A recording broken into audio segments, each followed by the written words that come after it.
Magandang araw mga boss, mga idol. So meron tayo naman ditong wave gilas. Magpapalit tayo ng membrane kasi may butas na yung membrane niya. Since dumating na yung parts na ipapalit natin dyan, so bubuksan natin to. Epekto pag yan, butas yan, medyo palyado yung takbo. Baklasin ko muna tong fairings niya. Pakita ko sa inyo kung anong itsura nung membrane. So ito na mga boss, mga idol, tanggal ko na rin yung dadawang bolt sa manifold. Yan, kabilaan. So ito, tanggalin ko lang to, tapos bubuksan na natin yan. Lilinisin na rin natin. So ito na mga boss, mga idol, yung carb nung Honda Wave gilas. Bubuksan na natin to. Tanggalin natin yung dalawang screw dyan sa ilalim. Yan. So ito na mga boss, mga idol, nabuksan ko na yung carb.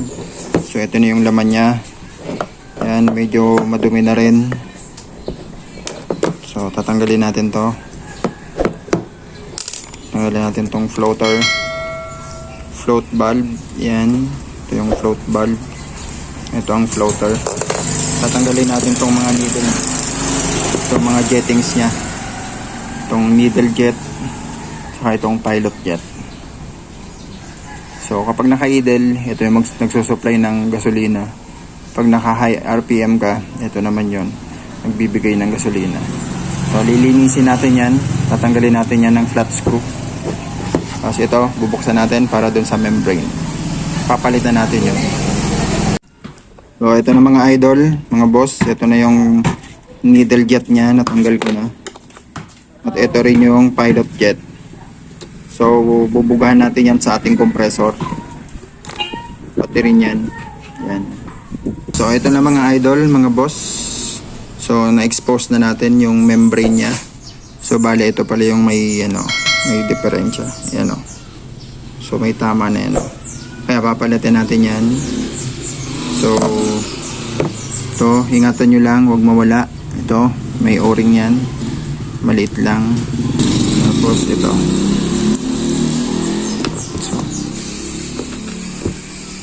so ito ang itsura nya. Ito yung tinatawag na membrane. Yan o, pansin nyo. Yan o. So may lamat na siya, may butas na, kaya pumapal yan na to. So, linisan na natin yan, yung mga jettings. Tapos papalitan natin to ng bago. So ito na mga boss, mga idol, nalinis ko na yan, pati itong filter. So itong filter na to is andito yan. Yan. So may o-ring. So dyan yan. At ang cover nyan ito. Yan.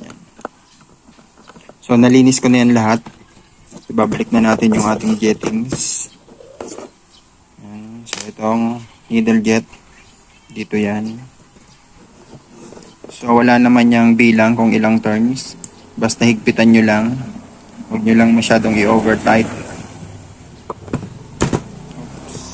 Kasi ito, pilot jet. Yan, sa idle to. So nalinis ko na yan lahat. So ito yung luma nating membrane. Ito yung ipapalit natin. So replacement lang. So assemblein ko na. So ganun lang maglinis. So ito naman yung floater nya. At ito yung kanyang float valve. So ito na mga idol, yung ating bagong membrane. So madali lang naman ang pagkabit niyan. Lalagay nyo lang dyan. Lalapat nyo lang. So itong nakausli dyan yan, no, sa gitna nito. So tapos yan, ilapat nyo lang. Tapos yung o-ring dyan yan. So tapos ito. So madali lang yan ikabit. Yan. Yung spring yan yung magtutulak dito. Ano po, wala namang baliktaran yan. Saka yung mga jettings yan, nailagay ko na rin. Huwag lang masyadong mahigpit. Ito naman yung kanyang floater. Ayan, isinabit ko na yung float valve. So ilalagay na lang natin ito dito. Diyan. Dito ilalagay yung float valve. Tapos yung floater. So pataob. So So ito na mga idol, naikabit ko na yung ating floater, yung float valve. Yan yung lokasyon niya. So isasarado ko na lang to, tapos ikakabit na natin to dun sa motor. Madali lang naman ang pagsarado nito kasi yan o, may guide. Yung butas na yan, dyan dumadaan yung gasolina. So dito yan. So additional pala mga idol, so ang trabaho nitong floater na to, ano po, so pagka walang gasolina, ayan, ganyan ang posisyon yan. Ngayon, pag itong bowl na to napuno yan ng gasolina, so itutulok ngayon ito ng gasolina, magsasara. Ayan. So yung float valve, ito, yan, maliit na yan. So magsasara yan kasi ito, iaangat ito ng gasolina para hindi siya mag-overflow. Ano po? Pag nabawasan itong bowl, nabawasan naman ito ng gasolina, itong bowl na to, bababa naman siya. So ganun yung mechanism niyan. Ito na mga boss, mga idol. So ibabalik na natin to sa makina. So sa paglagay naman itong ito, yung throttle cable, so may guide yan. Ito, so itong guide na to, ayan, dito dapat yan tatapat dito. Ayan, ayan yung timplahan ng fuel. So sa gasolina yan, so dito yan itatapat pag ipapasok nyo na. So ito naman yung air screw, so dito magtutuno sa dalawang to. Yan na, ibalik na natin.